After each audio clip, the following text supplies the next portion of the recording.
his next. Mos Def. Lyrics, I gave him a 10. I gave him a 10 too. 10, 20. Voice, I gave him a 9. Me too. Delivery, I gave him a 10. Me too. Storytelling, I gave him a 9. So did I. Catalog of albums, I gave him a 7. Hold on. Let's back up for a second. Because have you heard Miss Fat Booty before? I've Well, heard that's that a hit song. record in story format that we don't know if anybody the likes of somebody like, I don't know, an Andre 3000 can create. Next, 9. Yeah, 9 storytelling. Catalog of albums, I gave him a 7. So did I. Collaborations, I gave him an 8. So did I. Okay. Longevity of records, I gave it an 8. So did I. Longevity of career, I gave it a 7. So did I. Okay. Yep. I'm in battle tested mode, but this is competitive environment. I still give him an 8. Really? Why? Because I gave it a 10 because he's the one that kind of helped bring the cipher back. Yeah, okay. I'm fine with that. I'm not even gonna fight that because you're right. And I'm sitting here thinking about that round table where Cannabis was there and On DMX. Yeah. He was there for all of that. He's there for all that. Yeah. Not to mention trading bars with Talib and all that stuff. Okay. Mhm. Legacy, I gave that an 8. Me too. It's like we know him, we should know him more than this. Right. Live performance, I gave him an 8. I gave him a 9 for live performance. Okay, I'm fine with that too. Because they really get the party hype. He's that quintessential hip hop B-boy MC. Content, I gave him a 10. I gave him a 9 again. Intangibles, I gave him a 9. I gave him an 8 for Intangibles because I think some of the things he does are so obvious. It's blatant. Like I look at him like in the same way I kind of look at a Nas. Like he's so talented that it's like it's not intangible. It's like no. It's talent that you can see and it's all over the place. So that's why I gave him an 8 instead of a 9. Hook game, I gave him an 8. Hook game, I gave him a 6. Actually, I don't think he's that great with hooks. Really? Yeah, I don't. What you think his best hook is? Where's his memorable hooks at? Top priority. Peace before everything. God before anything. Real before everything. Yeah, I don't know, man. He's got some hooks. You know what? I might be being a little shady with that. We can go up. Hold on. Where'd you have him at for hooks? I had him at an 8. Can you meet me in the middle? Go 7? I'll do more research to bring to the argument because we have so much here. And we'll do 7 for now. But I think that can rise. Give us more research on the hook game. More research on the hook game. Okay. Versatility, I gave him an 8. I gave him a 9 for versatility. Okay. I think he can do it all. Damn near. He just didn't do it enough. That's the only reason I didn't give him a 10. You weren't that harsh on Most for, as Rap Roundtable said in the chat, for getting the Hollywood bag and dipping. Huh. He made solo material before he got his Hollywood bag and dipped, and then he came back and made more solo material. And he's got group material. Traveling Man, that's a good hook. Traveling Man, Mr. Nigga, yeah. Yeah, because Most can sing with you, you know what I'm saying? Even what he did on Respiration. 8, you're right. Yeah. I was wrong. Yeah. I was wrong. Most, you know what, man, looking back at it and going through these categories, this nigga's complete as fuck. He is. No. This dude is complete as hell, man. So when they're like, why are you not giving Mos Def a hard time? It's like, have you heard Black on Both Sides? Have you heard Black on Both Sides? There's all types of evidence of his greatness on there. And so is there on The New Danger and some of the subsequent projects and the Black Star project. And you can hear him popping up on different albums, like on multiple Common albums or Roots albums, and seeing how great this guy is, because even when he was going to get his Hollywood bag, he still stayed in a rap sphere in some sort of way and stayed active. There's material, there's evidence. Life is Real was my shit too. And I ain't even really like The New Danger like that. Right. He's got Miss Fat Booty. That's an all-time great story and hit hip-hop record rolled into one. I strike the empire back. Yeah. Fuck the empire. High flying like the Millennium Falcon. Flying to my hand solo. I never go for dolo. Fronting on me's a no-no. I'm trying to make $1 out of what makes sense. Add it up to my daddy gotta be a rich man. Who never gonna know when your fate will switch hand? Get today's solid ground out of yesterday's quicksand. Woo! Great MC. Great MC. Okay. Great MC. Redman. Lyrics a 10. Yep. Voice a 9. I got voice 8. Okay. I'm thinking Muddy Waters, Redman, but I feel you. Delivery a 9. I got 8. Storytelling 8. I got 8. Catalogs, albums, I got 10. You got 10? Yeah, I'm thinking about those first 4, then I'm thinking about Blackout, then I'm thinking about Def Squad. Red. I didn't think about the Meth and Red and Death Squad stuff. You might be right, Mike. Yeah. Blackout. Hold on. The El Nino album with Def Squad, that was a brilliant album nobody talked about. Yeah. Cuz used to play El Nino all the time. You want to know what? I'm with you. I'm going to go 10 on Red's catalog. Storytelling, I actually gave Red. I thought we said 8. We both said 8. Oh, no. I'm sorry. I went backwards. Okay. Collaborations, I gave him a 9. I gave him a 10. He made How High. I'm fine with that. Because I'm thinking about everything that he's done, totality. Even him jumping on Buck 50, you know, jumping on the song with, like, you know, Christina Aguilera. Yeah. Right. Yeah, I'm fine with it. Yeah. Longevity of records, I gave him 8. I gave him a 7. You don't think his records age well?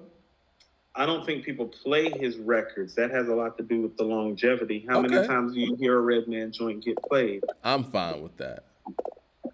Oh, somebody brought up Umi Says when we talk about Mos Def's hooks. Yeah, man. That's one of my favorite songs ever and my favorite Mos Def song. Yeah, Mos Def hook game is up there. That's why I said his hook game might be like a 10, a 9 or a 10. When we think about it, like, for real. The Brooklyn song. Actually, like, you want to know, we're going back to 10. His hook game's a 10, actually. Yeah, Mos Def's hook game is pretty crazy when we think about it. What a complete MC, man.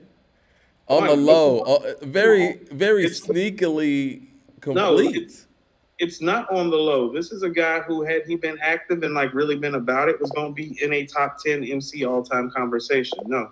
I think that he, in my personal opinion, he's probably the most naturally gifted MC I've ever heard. Like, where when he raps, it sounds like he's talking, man. The shit's just natural. Nothing seems like he's trying. Even the way he jumped in and out of that Kanye song on College Dropout, 2 words. My favorite Kanye song. He jumped in, out, gave the black fist, and ran off. Yeah. It was like, whoa. 2 words, United States. Okay. Redman, longevity of career. That's where I gave him a 10. Yes, 10. Okay, and I'm fine with you saying 7 on the records. Mm-hmm. Okay, competitive climate. That's got to be a 9 or 10. I gave him a 9 because here's why. He was coming along when that first era of great MCs were on the tail end of their run, but right before Biggie and Pac and Nas and all of them showed up. He's in that transitional phase a little bit. So it's great, but it's not all-time great right there, and that's why I gave him a 9. Because you got to think, when he's coming out with What the Album, he's being looked at like as one of the leaders of the new school in terms of like rhyme style, cadence scheme. He's bringing something fresh and something new. You're right. It's right before all that stuff was about to happen. We're talking 92. Yeah, 91, 92. Yeah. Okay. Live performance, I gave him a 10. Yeah. Content, I gave him a 7. So did I. Intangibles, I gave him an 8. I gave him a 9 for Intangibles. I'm fine with that. Hook game, I gave him an 8. I gave him a 7. I don't think his hook game's great. I think it's good. It's not great. I liked his hook on that Diddy song. Yeah. How about this? I think the hooks are probably the weakest part of his game. Actually. Wow, the fuck out. What about the goodness? I mean, that's what I'm saying, though. Look at the catalog, though. It's like most of the great songs aren't attached to great hooks. It's him that you remember on the verses and stuff. I mean, it's not the same. He can't write great hooks. I'm just saying, I don't think he's a great hook writer. It is the weakest part of his MC game, in my estimation. It's actually the only part of his game, in my estimation, like really, it's really like not above average, actually. Versatility, I got 8. I got 8 for that too. That's what I'm saying. Like for me, the only thing he struggled with was subject matter, and hooks. Because I don't think the subject matter ever really changed or diversified or got deeper. And I never thought his hook game was super strong. Everything else, he is a superior MC. Gotcha. I ain't mad at that. Busta Rhymes, man, I had fun doing this one. I enjoyed this one. It was interesting. Lyrics, I gave him a 9. Voice, I gave him a 10. I gave him an 8.5, and I gave him a 9 for his voice, because which voice are you talking about?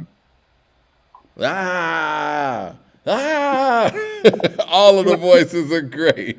I don't even know why I gave him a 9 for voice, now that I'm thinking about it. His voice, he does things vocally, though, all jokes aside, that nobody can do. Nobody could give you that victory hook. Nobody. No, you're right. Nobody could give you that Wild for the Night hook. No, I get it. Nobody. No. Wild for the Night, yeah. Wild for the Night is sick. Right. Yeah, I've never seen anybody get a whole song stolen from them just based on the hook. Rampage didn't even have to say anything. Okay. It didn't even matter what he was saying. Delivery, I give him a 10. Me too. Storytelling, I gave him a 7. Me too. Catalog of albums, I actually gave him a 9. I gave him an 8. Okay. Collaborations, 10. 10. Longevity of records, 10. I gave him a 9 for longevity of records. You know what? I was debating that, you know what I'm saying? And then I thought about put your hands where my eyes could see and how timeless that is. I thought about Pastor Cavassier and how timeless that is. I thought about Wu-Ha and how timeless that is. You really like Pastor Cavassier, don't you? I don't think it's that timeless. I think whenever it comes on, it takes people to a place. But I feel you. I mean, it's not a perfect record. It's not like his best. You think his records, longevity of him's a 10 now? I was kind of... Longevity, I could go with 9. I debated it, with myself. Ray Rims with a super chat. I want to recognize the super chat. So he said, when you're on the verge of a major move in life, hear Auditorium by Mos Def and Slick Rick. I love that record. Are there 10 better rappers than Yasin Bey in music history? I mean, just straight up ability, it's tough to say. Straight up and down, not 10, no. But overall, yes. Yeah. Damn, what happened to my card, yo? Sorry, guys. All right, there we go. We're getting some malfunctioning going. We are live and all that. Okay, so where were we at? Busta Rhymes, longevity of records. I'm cool with that being a 9. Longevity of career, I said 10. Yeah, it's 10. Competitive. Rap climate. Yeah, rap climate. I had 8 because I was talking battle tested, but competitive rap climate, I'm cool with keeping that 8. I was thinking 8, 9 because he's around the Redman time too. Yeah, he is. But he stood out during that time too. He did. Both of them did. Those are actually the 2 guys that stood out from that era when they came out the most, probably. Definitely. Legacy, 8. Legacy, I got 9 for Legacy. I feel like even in this versus conversation, he's getting ignored. You know what I mean? No, I think people are really scared, and they should be. I think the fear is real. Better be. Okay. I think his legacy's high. Yeah, his records are he's one of the few artists whose legacy I have so high, and it is attached to the records and the magnitude of the records. He is a problem. Woo-ha. Okay. Got your one in check. Live performance, I gave him a 10. I think that's pretty easy. Yeah, that's like the barometer. Like, that's where the 10 starts. Yeah, KRS-One, Busta Rhymes. Yeah. Content, I gave him an 8. So did I. Intangibles, I gave him an 8.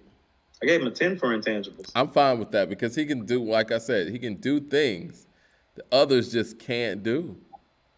So I can see that. Hook game, 10. Yep. Versatility, 10. Yep. So he's Busta Rhymes had a very high score. Right? Huh? Busta Rhymes had a very high score. Yeah, I think if I'm not mistaken, he probably has the highest score next to Jay-Z and Nas so far. I gave LL a very high score. We're gonna get to that. I think Busta. Well, I don't know. We're about to see. See, this is the thing about it. It's gonna be funny. Like, yeah,